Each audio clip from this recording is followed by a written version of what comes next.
অমরনাথের সাপের ভয়ঙ্কর কাহিনী আরো একবার মোহন আর্যের মার্ডার কেসকে একটা নতুন মোড় দিয়েছে। চমকে যাওয়ার মতো কথা এটাই যে এবার বিখ্যাত অ্যাডভোকেট কেডি পাঠকও এই প্রকোপ থেকে বাঁচতে পারলেন না। ওনার সহায়ক বরুণের উপরেও প্রাণঘাতী হামলা হয় যখন উনি দ্বীপের কাছাকাছি গেছিলেন। বরুণ এই মুহূর্তে হাসপাতালে জীবন ও মৃত্যুর সঙ্গে পাঞ্জা লড়ছে। তাছাড়াও রাজন খান্ডানির সহায়কেরও অদ্ভুতভাবে মৃত্যু ঘটেছে, যার সাক্ষী কেডি পাঠক নিজে। পরস্পর একের পর এক মৃত্যু এই মামলাটাকে আরো বেশি অভেদ্য এবং জটিল করে তুলছে। দেখুন, সাধারণ মানুষকে রক্ষা করা আমাদের কাজ, কিন্তু আমরাও তো মানুষ, আমাদেরও বউ বাচ্চা আছে। ডিপার্টমেন্ট হাজার বললেও আমরা ওই দ্বীপে নিজেদের জীবনের ঝুঁকি নিতে পারবো না।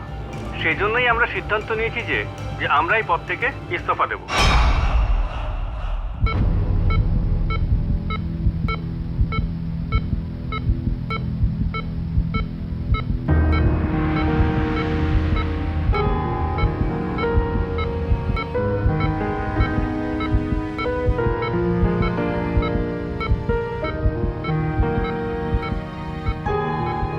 মিস্টার পাঠক, আগে হি ইজ ক্রিটিক্যাল, কিন্তু আমরা পুরো চেষ্টা করছি। Thank you doctor.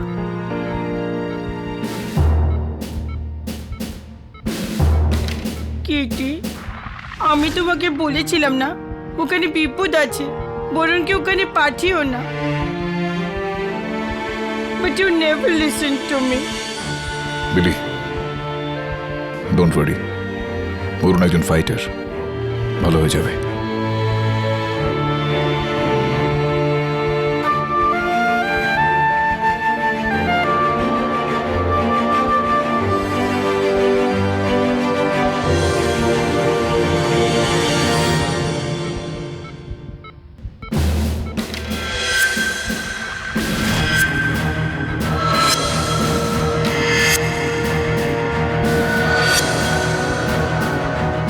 KD sir, ওই দ্বীপে ভূত আছে, ভূত।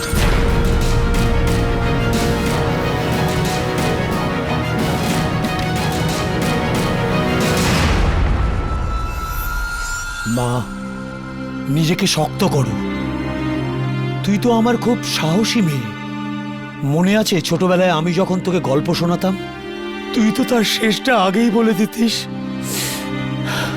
এখন তোর বাবার গল্পের শেষটা তুই আগে বলবি না মা? আগে বলবি না মা? তোমার কিচ্ছু হবে না বাবা, আমি তোমার কিচ্ছু হতে দেব না। আর আমাদের সাথে কেডি স্যারও তো আছেন। তুমি দেখো, আমরা একদিন নিশ্চয়ই জিতবো। আমি শিগগিরই তোমাকে বাড়ি নিয়ে যাব বাবা। আমাকে যেতে দাও সাহেব, আমাকে যেতে দাও সাহেব। আমি সত্যি বলছি সাহেব, আমি বড় সাহেবকে মারিনি সাহেব। আমি তো ওনাকে চিনিও না সাহেব, আমাকে যেতে দিন সাহেব। সোজা দাঁড়িয়ে থাকো, সোজা দাঁড়িয়ে থাকো তুমি। এই নাটকটা বন্ধ করো। তোমার এই কান্নাকাটি পায়ে পড়াতে এটা প্রমাণিত হচ্ছে না যে তুমি নির্দোষ। তুমি যেটা করেছো তার সাজা তুমি পাবেই। দেখো, তোমার বাঁচার একটাই রাস্তা রয়েছে। কি? সত্যি সত্যি যা আছে তাই আমাকে বলে দাও। ভেবেচিন্তে বলো যে কখনো তুমি ওই দ্বীপে বা সেই দ্বীপের আশেপাশে কোনো প্রকারের কখনো টান অনুভব করেছো? না সাহেব, কিছু না। প্রথম তো যখন আমি ওই দ্বীপের দিকে যেতাম না সাহেব, আমার খুব ভয় লাগতো সাহেব, কিন্তু আমার কোনো ক্ষতি করেনি সাহেব। হয়তো ও সব জানে সাহেব যে আমি তো গ্রামের গরিব ছেলে, আমি তো শুধু রোজগারের জন্য ওখানে যেতাম সাহেব। আর এই যে তোমার বস রয়েছেন, যে সবসময় লুকিয়ে থাকে, অন্ধকারে থাকে, ও কখনো না কখনো তোমাকে তো বলেছে নিশ্চয়ই, শিখিয়েছে নিশ্চয়ই এই বেঁচে থাকার উপায়টা, কোনো রাস্তা শিখিয়েছে কিছু? না সাহেব, আমি তো কখনো ওনাকে দেখিনি সাহেব, আর না কখনো আমাকে কিছু বলেছে সাহেব। আমি সত্যি বলছি সাহেব, আমি এই মায়ের দিব্যিকে বলছি, আমাকে বাঁচান সাহেব, সাহেব আমাকে বাঁচান। তোমার তো হয়ে গেল বন্ধু, তুমি তো শেষ। কেটি, ভাবতে তো আমিও পারছি না, কিন্তু যেভাবে সবকিছু চলছে তাতে আমার পুরো বিশ্বাস আছে, সে তুমি মানো আর না মানো ভূতপ্রেত এক্সিস্ট করে? ভাবছি কিন্তু বুঝতে পারছি না যে এরকমটা কি করলো ওই চোরেরা, যে পরিষ্কার বেঁচে গেল। যখনই ও দ্বীপে যেত একটা আঁচড় পর্যন্ত ওদের লাগতো না কখনো, কিন্তু যদি অন্য কেউ যায় তাদের বাঁচাটা অসম্ভব। কি ব্যাপার এটা? যখন ওই মোহন চপারে করে গিয়েছিল, বরুণ মোটর বোটে গিয়েছিল, প্রতাপও তো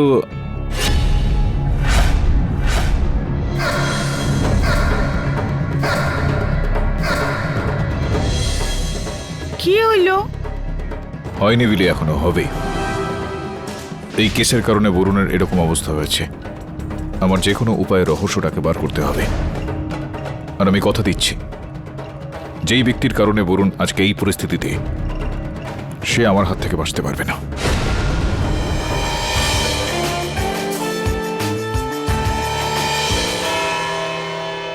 তবে আমার কাছে খুব বেশি সময় নেই, আমার একটা কাজ করে দিবি? থ্যাঙ্কস, মন দিয়ে শোন। ইওর অনার, আজকে আদালতে আমি এই কেসটার বিষয়ে এমন একটা জিনিস বলতে চলেছি যেটা এই কেসের দিকটাকে একেবারে বদলে ফেলবে।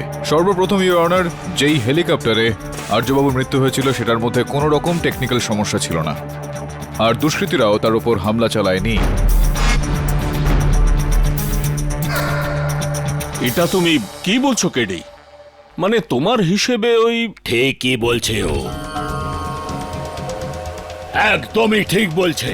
তার মানে ও এসে গেছে সোজা রাস্তায়, বুঝতে পেরেছে তন্ত্র মন্ত্রের শক্তিকে, শিখে গেছে ওই খুনি দানবীর শয়তানের রাস্তার তার পথকে।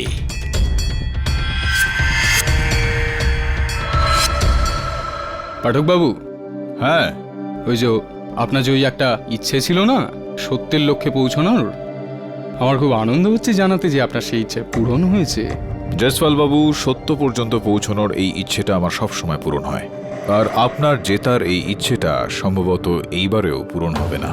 স্বামীজি, এখনো সময় রয়েছে, কিন্তু সত্যিটা বলে ফেলুন, না হলে খুবই তাড়াতাড়ি আপনি অন্ধকারে বসে হয়তো তারা গুনবেন। স্বয়ম্ভু মূর্খ, তুই আমার শক্তিকে, আমার সাধনাকে অপমান করিস।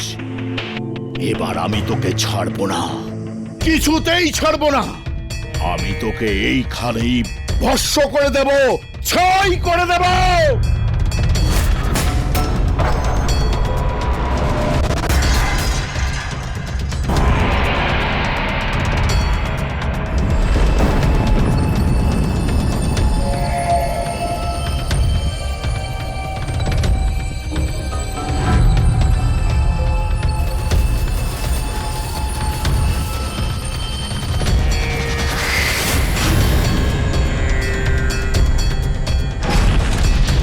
কি করছেন বাবাজি? এখানে কি অলৌকিক কিছু হয়? কেডি স্যার কি অদ্ভুত জানেন?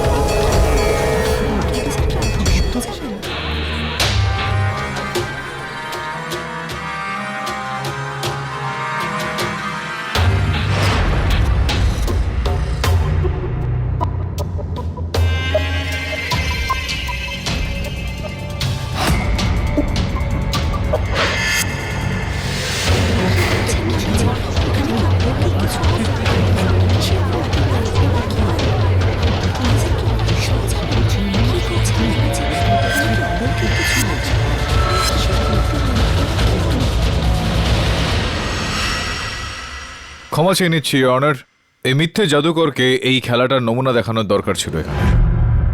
বাস্তবে এইটা কোনো রকম জাদু নয়, শুধুমাত্র হাতের খেল। আর এই ধোঁয়া, বিভূতি, বাকি ইত্যাদি ইত্যাদি, এটা শুধুমাত্র চোখে ধুলো দেওয়া ইওর অনার। এখানে কিছু যন্ত্রের ব্যবহার হয়ে থাকে, অনেকটা এই ধরনের যন্ত্র ইওর অনার, যেখান থেকে ধোঁয়া বেরোয়।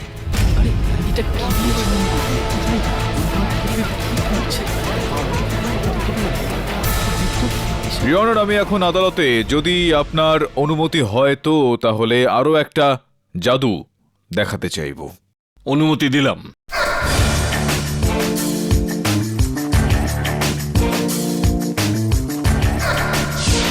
ইওর অনার, এটা ওই দ্বীপেরই একটা নমুনা মাত্র।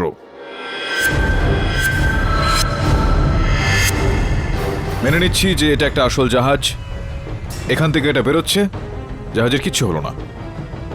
এখান দিয়ে যখন যাচ্ছে, জাহাজের কিচ্ছু হলো না। ইওর অনার, দ্বীপের এই জায়গাটা দিয়ে যখন জাহাজটা বেরোয়, তখন এই জায়গাতে দ্বীপে জাহাজটা আটকে যায়।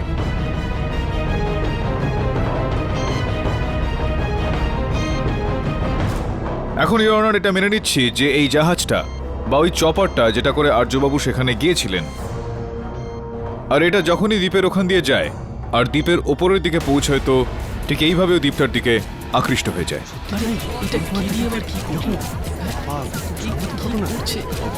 তো প্রশ্ন এখন এটা উঠছে যে এই লোহা দিয়ে তৈরি জিনিসপত্র দ্বীপের দিকে কিভাবে আকৃষ্ট হচ্ছে। এক মিনিট।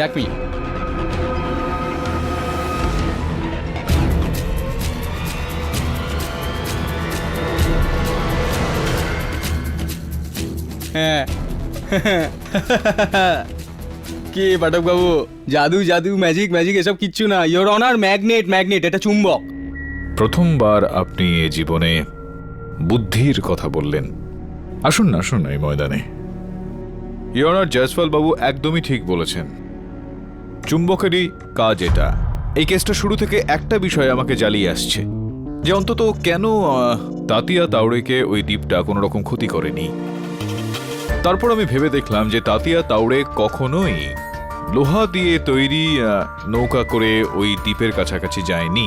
ও সাঁতার কেটে ওই দ্বীপ পর্যন্ত পৌঁছত।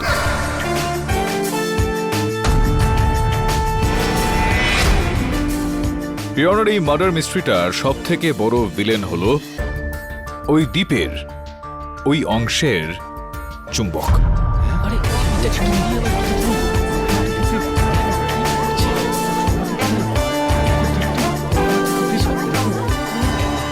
পিওনার, এই স্যাটেলাইটের ইতিহাস আমাদের বলছে যে ওই দ্বীপে যেই পাথরগুলো রয়েছে সেগুলোর উপাদানের মধ্যেই এই রহস্যটা লুকিয়ে রয়েছে পিওনার। আর এই রহস্যটা হলো ফেরাস অক্সাইড। ফেরাস অক্সাইড যা দিয়ে লোহা ধাতু তৈরি করা হয়, আর লোহা ধাতু দিয়ে তৈরি হয় ইয়নার চুম্বক। ইয়নার, লোহার আরেকটা রূপ হলো চুম্বক, যেরকমটা আমরা সবাই জেনে এসেছি। যখন লোহার আণবিক সংগঠন পুনর্নির্মাণ হয়ে যায়, তখনও চুম্বক হয়ে যায়। এরকমটাই ওই দ্বীপে পড়ে থাকা পাথরগুলোর সঙ্গে হয়েছে। ওই পাথরগুলোতে চুম্বকের মাত্রা এতটাই অত্যাধিক যে পাশ দিয়ে চলে যাওয়া লোহার যে কোনো জিনিসকেই ও নিজের দিকে টেনে নেয়, যেটা উড়োজাহাজ হোক বা জলের। আর ইওর অনার, এটা স্পষ্ট যে এরকমটাই ওই চপারের সঙ্গে হয়েছিল, ওই হেলিকপ্টারটার সঙ্গে হয়েছিল যেটার ওপর আর্যবাবু উঠেছিলেন। যখনই ওনার হেলিকপ্টারটা এই পাথরগুলোর পাশ দিয়ে যাচ্ছিল, পাথরের চুম্বক শক্তি ওনার হেলিকপ্টারকে তাদের দিকে টেনে নেয়, যেটার কারণে ওনার হেলিকপ্টার দুর্ঘটনার কবলে পড়ে।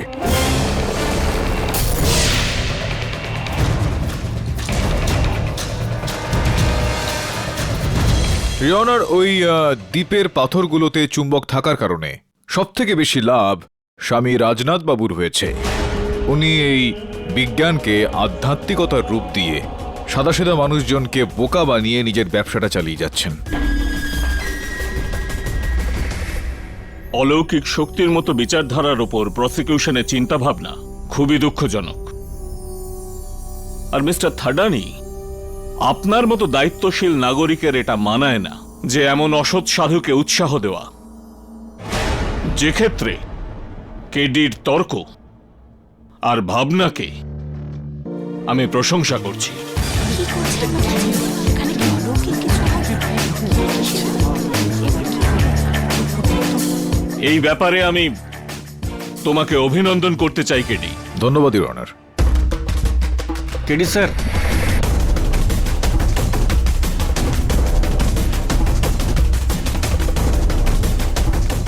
কিন্তু এই কেসটা এখনো শেষ হয়নি।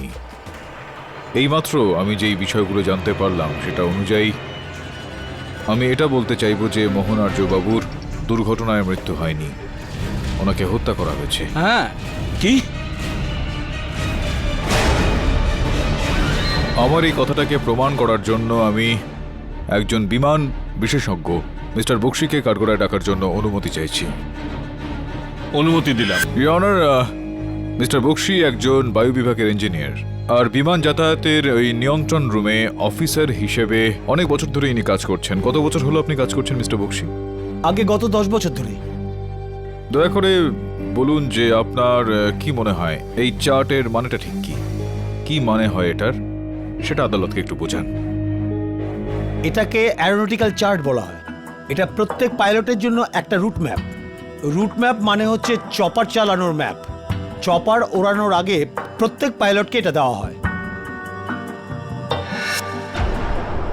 এই ধরনের রুট ম্যাপ আমরা চপার চালানোর জন্য গত 5 বছর ধরে ব্যবহার করে আসছি।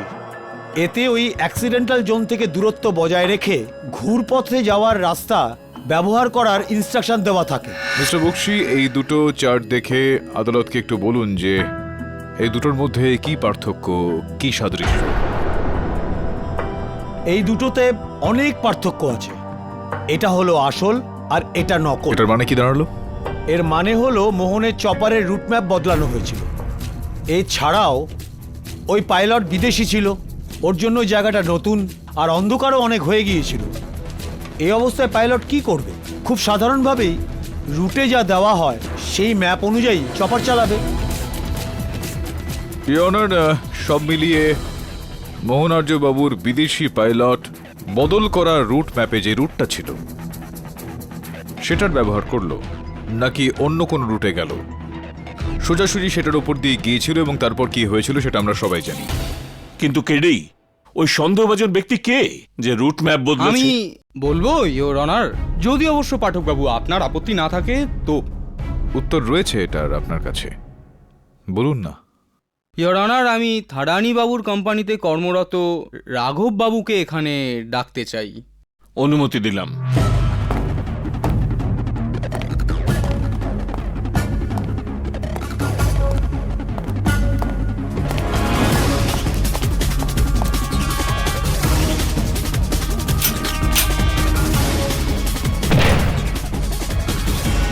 রাঘববাবু, মোহনার্যবাবুর যে চপারের দরকার এটা তো আমরা সবাই জানি, কিন্তু আপনার যে বস থাডানি বাবু উনি কিন্তু বলছেন যে আপনি নাকি ফোন করে ওনাকে বলেছিলেন যে মোহন আর্যবাবুর চপারের দরকার ছিল।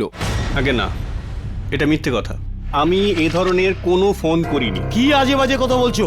তুমিই তো আমাকে ফোন করেছিলে যে মোহনের একটা চপারের দরকার আছে, আর তার সাথে এটাও তোমাকে বলেছিলাম ওর থেকে কোনো পেমেন্ট নেওয়া হবে না, কারণ আমি জজ সাহেব মোহনের দিকে বন্ধুত্বের হাত বাড়াতে চেয়েছিলাম। শান্ত হয়ে যান থাডানি বাবু, নিজের আবেগের ওপর একটু কন্ট্রোল রাখুন। খারাপ হয়ে যাবে হেলিকপ্টারের ওপর তো কন্ট্রোল রাখতেই পারেননি। হ্যাঁ রাঘববাবু, একটা কথা বলুন যে এই কোম্পানিতে আপনি কি কাজ করেন, আপনার কি দায়িত্ব থাকে? আগে আমি এই কোম্পানিতে একজন অ্যাকাউন্টেন্ট হিসাবে আছি। একটু ভাবুন উকিল বাবু, যেটা আমার কাজ নয় সেটা আমি কেন করব? আর আমি তো আগেই জানতাম যে মোহন আর্য আর আমার বসের রাজন থাডানির সঙ্গে শত্রুতা আছে। Correct your honour. I mean, সত্যি তো আপনার সামনেই ইওর অনার, এ লোকটা মিথ্যে কথা বলছে না। না জজ সাহেব, এই সমস্ত মিথ্যে। ও আমাকে ফোন করেছিল, আমি এটা হলফ করে বলতে পারি। হলফ করে তো আমিও বলছি, আর আমার কাছে তো মোবাইল টেলিফোন কোম্পানির রেকর্ডও আছে। না, ওই কল মোবাইল থেকে নয়, পিসিওর থেকে করা হয়েছিল। আপনি বললেন আর আমি মেনে নিলাম। থাডানি বাবু, একটা মিথ্যেকে ঢাকার জন্য আপনি দুটো মিথ্যে বলছেন, 2 নম্বরের জন্য আবার 3টে। কিন্তু আপনিও জানেন যে মোহন আর্যের মৃত্যুর পিছনে আপনারই হাত আছে। যখনই আপনি জেনেছেন যে মোহন আর্যের একটা হেলিকপ্টারের দরকার, তখনই আপনি বন্ধুত্বের বার্তা দিয়ে একটা মেনটেনেন্স না হওয়া হেলিকপ্টার পাঠিয়ে দেন, আর তার সাথে রুট ম্যাপও বদল করে দেন, যাতে বেচারা পাইলট সেই পাথরের ওপর দিয়েই হেলিকপ্টার নিয়ে যান, আর যাতে মোহন আর্যবাবু মৃত্যুর টানে নিচে নেমে যান ওই চুম্বকটা ওখানে থাকার কারণে।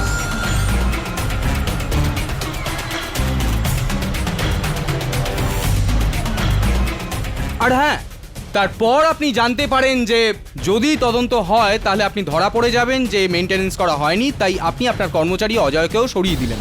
একটা মিথ্যে ঢাকার জন্য আরেকটা মিথ্যে, একটা খুনের অপরাধ ঢাকার জন্য আরও একটা খুন। এই সমস্ত মিথ্যে। আমি এমন কিচ্ছু করিনি, আমি নির্দোষ। নির্দোষ আপনি 10 বছর আগেও ছিলেন না। আপনি আপনার স্ত্রীকে হত্যা করেছিলেন, তখনও আপনি খুনিই ছিলেন, আর আজও আপনি খুনি। না, এটা মিথ্যে কথা। আমার বাবা কিচ্ছু করেননি, ওনাকে ছেড়ে দিন প্লিজ।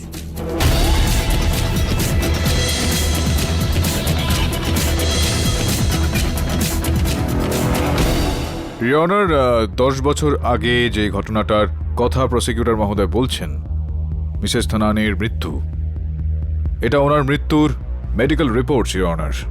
যাতে এটা প্রমাণিত হচ্ছে যে মিসেস থারানির স্কিজোফ্রেনিয়া নামে এক ধরনের মানসিক রোগ ছিল, যে কারণে উনি আত্মহত্যা করেন। একটা সার্ভে অনুযায়ী এটা জানতে পারা যাচ্ছে ইওর অনার যে স্কিজোফ্রেনিয়া আক্রান্ত মানুষজন হামেশাই আত্মহত্যা করে থাকেন। আমি আদালতের কাছে অনুরোধ করব যে প্রসিকিউটর মহোদয়কে এটা বলা হোক যে বিনা সাক্ষীতে আমার মক্কেলের ওপর যেন অভিযোগ না করেন। অপরাধীকে অপরাধী বলবো না তো কি বলবো? জজওয়াল বাবু, ক্ষমা চেয়ে নিচ্ছি। আমি ভর্তি আদালতে যদি বলি যে আপনার বাবা চোর, তাহলে আপনি কি বলবেন? Mind your language. এবার আপনি আপনার সীমা ছাড়িয়ে যাচ্ছেন পাঠক বাবু। চিৎকার করবেন না, চিৎকার করলে গলার নলি কেটে যেতে পারে। এই বিষয়টাই আপনাকে বোঝাতে চাইছিলাম একটু, যে বারবার কোনো সন্তানের বাবাকে যদি খুনি খুনি খুনি বলা হয় তাহলে সন্তানের কষ্ট তো হবেই। Order order. প্রসিকিউশনকে ওয়ার্নিং দেওয়া হচ্ছে যে বিনা প্রমাণে কাউকে অপরাধী বলা বন্ধ করুক।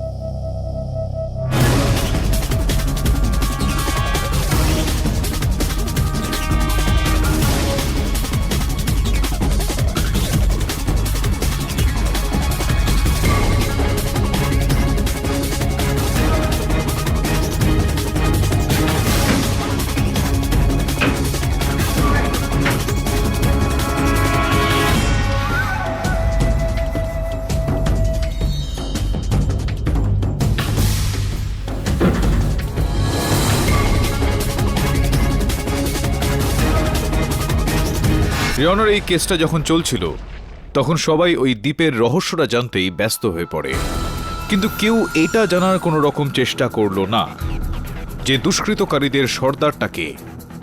আমি আদালতকে বলতে চাইব রিওনার যে ওই ব্যক্তিটা ঠিক কে, আর এটাও বলবো যে ওই ব্যক্তি আজ এই সময় এই আদালতে উপস্থিত রয়েছেন।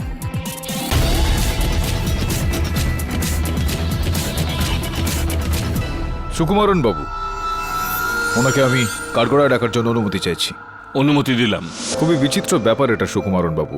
আপনার যে হোটেল আছে, শুনেছি যে ওটা নাকি একদম চলেই না। ওই ব্যবসা থেকে আপনার নাকি কোনো রকম লাভ হয় না, খালি পড়ে থাকে আপনার ওই হোটেলটা। সেটা হতেও আপনি সব সময় অনেক অনেক কারি টাকা ইনভেস্ট করেন আপনি ওই হোটেলে, সেটাকে আরো ঝাঁ চকচকে করে তোলার জন্য। এরকমটা কেন? কোথাও এরকমটা নয় তো যে আপনার ওই হোটেল দুষ্কৃতীদের আড্ডা, আর সেখান থেকেই আপনি ওই সমুদ্রের দিকে নজর রাখেন?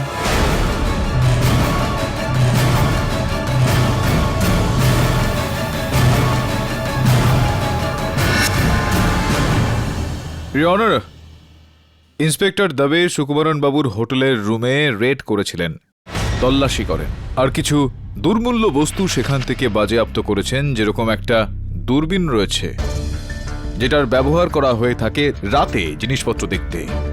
ইওর অনার, ইন্সপেক্টর দবে আমাকে সেই ছবিগুলো পাঠিয়েছেন ইমেলের সাহায্যে আমার ফোনে। আমার ফোনটা অন করার অনুমতি চাইছি। অনুমতি দিলাম।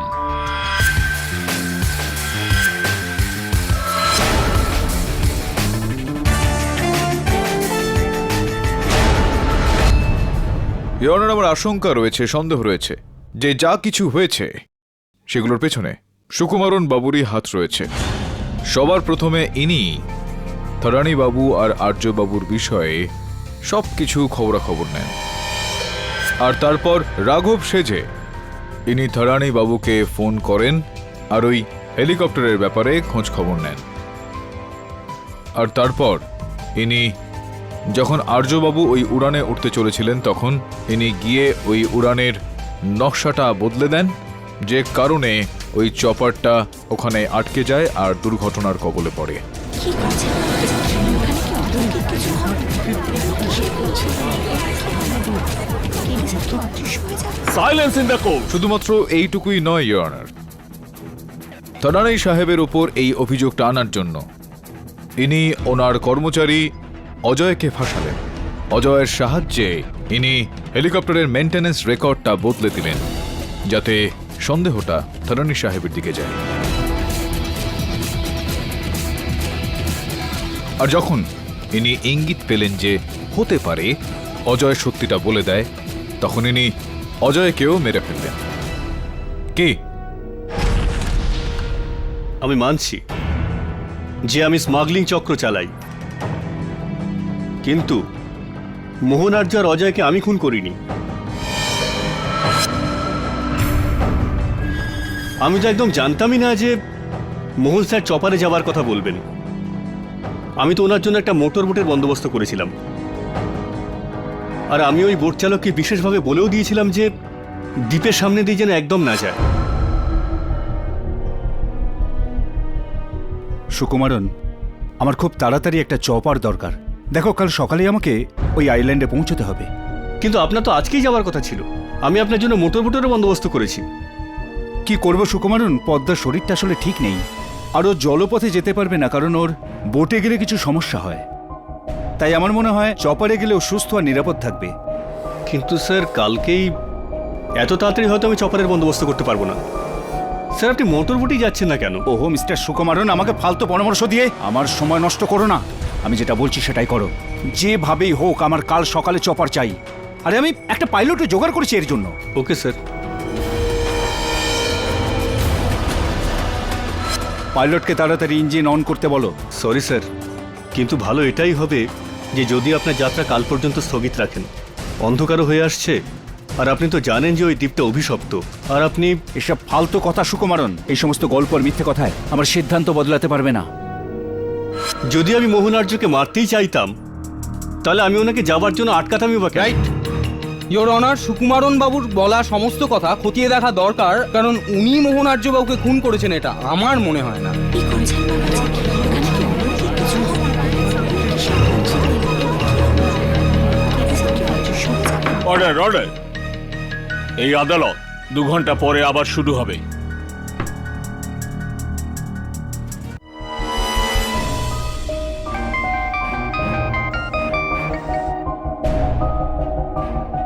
হ্যাঁ তবে বল। হ্যাঁ কেডি, ওই মোটরবোট চালকের সাথে আমার কথা হয়েছে। ও এটা বলল যে মিস্টার সুকুমারন ওই দিন বলেছিলেন ওকে বোটটাকে দ্বীপের সামনে নিয়ে না যেতে। আচ্ছা, আর কিছু জানতে পারলি? হ্যাঁ, আরও একটা কথা। রাজন আদালতে ঠিকই বলেছিল, ওর ফোনে একটা পিসিও থেকে কল এসেছিল। লক্ষ্য এখন অনেকটা দূর যাবে। বরুণ সুস্থ থাকলে হয়তো। চিন্তা করো না কেটি, দাবে তোমার সঙ্গে আছে। থ্যাঙ্কস ইয়ার, থ্যাংক ইউ।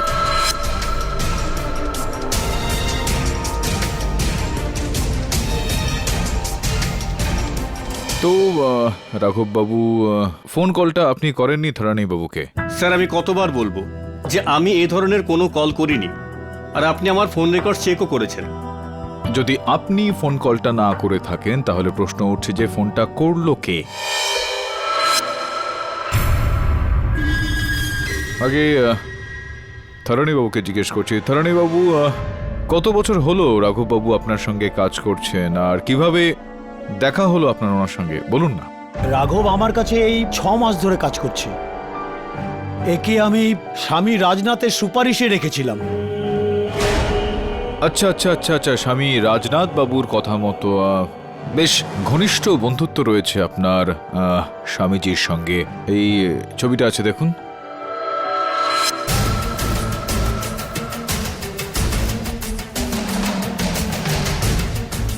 আগে হ্যাঁ, আমি গুরুজির ভক্ত। আচ্ছা, আর এই কথাটা আমার বস রাজেন থান্ডানিও জানতেন। Objection your honour, time waste হচ্ছে। হঠাৎ করে স্বামী রাজনাথকে এখানে টেনে আনার কি দরকার? না না, এখানে তো ডিসকাশন চলছিল যে ওই হেলিকপ্টারে ওই নকল রুট ম্যাপটা এলো কোথা থেকে। তো ভালো হয় যদি সোজাসুজি আপনি। দেখুন, এটা আদালত, এখানে ডিসকাশন চলছে না। এখানে প্রশ্ন উঠছে এটা, যেটা আমরা খুঁজছি, যে মোহন আর্য বাবুকে হত্যা কে করেছে। তাছাড়া কেন ওকালতি করেন আপনি? আমার বাবার জমি রয়েছে রাজস্থানে। যদি আপনি ওই জমিতে চাষ করে কিছু ফলাতে চান তো এবার এখানে আসুন, এখানে আসুন একটু দেখুন। এই ছবিটা দেখছেন আপনি? হ্যাঁ, দেখতে পাচ্ছি। এখানে এই যে ব্যক্তি রয়েছেন, এখানে বসে রয়েছেন স্বামী রাজনাথ। এই রাঘব বাবু। হ্যাঁ, এই পিছনে যে ব্যক্তি দাঁড়িয়ে রয়েছেন তাকে চিনতে পারছেন আপনি? একটু দেখুন তো। আপনি চেনেন? আমি তো চিনি, আপনি চেনেননি? কে? আমি এটা বোধহয় মোহন আর্য বাবু। নিশ্চিতভাবে মোহন আর্য বাবুই ইনি। ইওর অনার, আমি চাইবো যে আপনিও খুব মন দিয়ে এই ছবিটাকে একবার দেখুন। মোহন আর্য বাবুই রয়েছেন এই ছবিতে। এটা কিভাবে খুব কম মানুষজনই জানেন যে মোহনার্য বাবুও স্বামী রাজনাথের ভক্ত। তিনিও অলৌকিক শক্তিতে বিশ্বাস রাখতেন।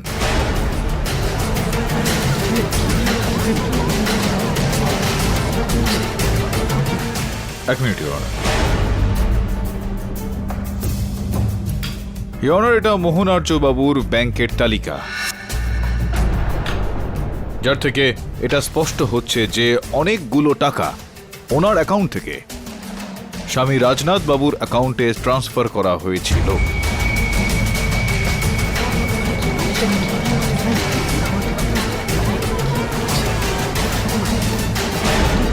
খুবই ঘনিষ্ঠ বন্ধুত্ব ছিল ওনাদের দুজনের মধ্যে, কিন্তু এই সম্পর্কটা বেশি দিন ধরে টিকল না। স্বামী রাজনাথ ওনাকে তাড়িয়ে দিয়ে রাজন থাডানি বাবুকে নিজের ভক্ত হিসেবে মানলেন, কেননা উনি জানতেন যে মোহন আর্যবাবুর কাছে এরকম বেশ কিছু রহস্য রয়েছে যেগুলো উনি খুলে দিতে পারেন। আর সম্ভবত এই কারণেই স্বামী রাজনাথ মোহন আর্যবাবুকে হত্যা করেন।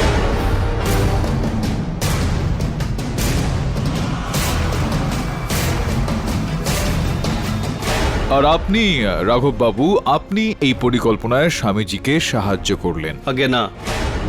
আপনি পিসিও থেকে রাজন থাডানিকে ফোন করেছিলেন। আগে না, আমি কোনো কল করিনি। আপনি ওনাকে ফোন করে হেলিকপ্টারের বিষয়ে বলেছিলেন। এটা সম্পূর্ণ আর বাজে কথা। আপনি মোহন আর্যবাবুর হেলিকপ্টারকে ক্র্যাশ করিয়েছিলেন। আমি কিচ্ছু অজয়কে করিনি। হত্যা আপনি করেছিলেন কি না? জজ সাহেব, আমাকে অকারণ দোষারোপ করা হচ্ছে। আমি কোনো কল করিনি। আসল অপরাধী স্বামীজি, আমি নই।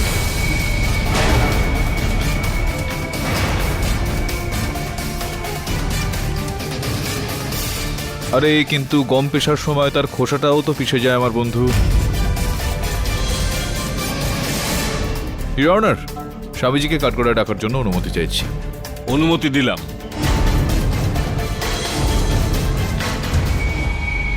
পরম পূজনীয় স্বামী রাজনাথ বাবা, আপনার ভালো তাতেই হবে যদি আপনি মহামান্য বিচারককে যাবতীয় সত্যিগুলো বলে দেন। দোষ স্বীকার করে নিন, কেননা যদি আমি বলতে শুরু করি তাহলে আপনার জন্ম থেকে এখনো পর্যন্ত পুরো কুণ্ডলিটা খুলে দেব। সমস্ত কালো কদঙ্ক বাইরে বেরিয়ে আসবে। কি বলতে চাইবেন আপনি? নয়তো কি করতাম? আমার কাছে আর অন্য কোনো রাস্তা ছিল না। মোহন আর্য না তো শুধু আমাকে অর্থ সাহায্য বন্ধ করে দেয়, তার সাথে লোকে আমার বিরুদ্ধে খেপিয়ে তুলতে থাকে। আমার অনেক গোপন কথাও জানতো, সেসব প্রকাশ করে দেবে বলে আমাকে ভয় দেখাচ্ছিল। আপনি বলুন জজ সাহেব, আমি একজন মহান সন্ন্যাসী, সারা দুনিয়ার ভক্ত আমার পায়ে পড়ে, আর আমি একটা সাধারণ মানুষকে ভয় পাচ্ছিলাম, তার পায়ে পড়ে দয়া ভিক্ষা চাইছিলাম। তাই জন্য আমি মোহন আর্যকে শাস্তি দেবার সিদ্ধান্ত নিই।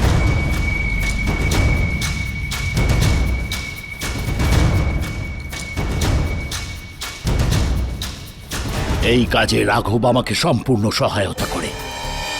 আমি ওকে চপারের ব্যাপারে রাজনকে ফোন করবার জন্য বলেছিলাম।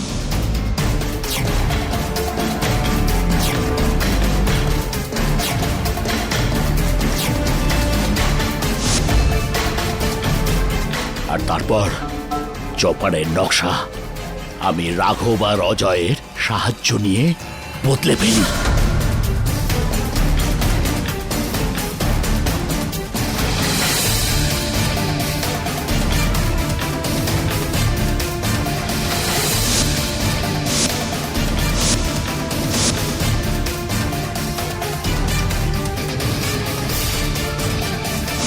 অজয় আমার সাথে পুরো ব্যাপারটাই ছিল, কিন্তু বিশ্বাসঘাতক ছিল। আমাদের কথা কেডিকে বলতে গেছিল, চলে গেল উপরে। স্বয়ম্ভু, ভয় পাস না বাছা। আমি জানি যে তুই ফোনে কার সাথে কথা বলছিলিস। আমি তোর কষ্ট দূর করে দিতে এসেছি।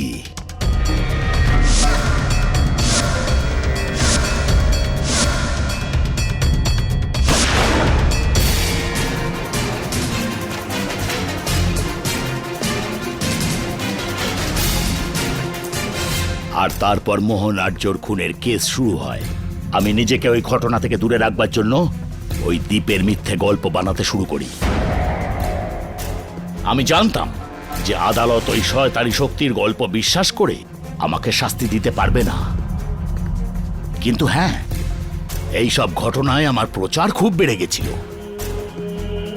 যখন ওই মিডিয়া ঘুমন্ত পাষাণকে আমার জাগিয়ে তোলার গল্প সর্বত্র ছড়িয়ে দেয়, বিশ্বের প্রতিটা কোণা থেকে আমার ভক্তের ঢল নামে লক্ষ কোটি টাকার চাঁদা আসতে থাকে, আমি নিজেকে বাঁচানোর জন্য এসব করেছিলাম জজ সাহেব, শুধু বাঁচার জন্য। The defence রেস্টস your honour. এই আদালত রাজনাথকে মোহন আর্যকে খুনের দোষী পেয়ে ওনাকে যাবজ্জীবন কারাদণ্ডের আদেশ দিচ্ছে, আর তার সাথে রাঘবকে রাজনাথকে সাহায্যের জন্য 10 বছর সশ্রম কারাদণ্ডের শাস্তি দিচ্ছে, আর রাজন থাডানিকে এই কেস থেকে সসম্মানে মুক্তি দিচ্ছে। The case is closed. পাঠকবাবু, আগে আপনি কোনো আসল বাবাকে চেনেন যেখানে ওই যোগ সাধনা হয়? মানসিক শান্তির জন্য যেতে চাই আমি ওখানে। আপনি যেতে চাইছেন, কোনো লাভ হবে না জয়সওয়াল বাবু।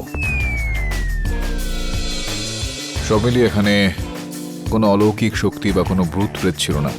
এসব ওই বাবার করা পরিকল্পনা ছিল বোকা বানানোর জন্য। স্যার জানি না এই দেশটা থেকে কুসংস্কার কবে শেষ হবে। আমিও জানি না বলুন, কিন্তু আমি আশা রাখছি যে খুব তাড়াতাড়ি আমরা এই অন্ধবিশ্বাস থেকে বেরিয়ে আমাদের ভেতরের শক্তিটাকে চিনতে পারবো। চল তোকে বাড়ি ছেড়ে দিই, লেটস গো। স্যার সরি, কি হলো তোর অন্তর্বর্তী শক্তির?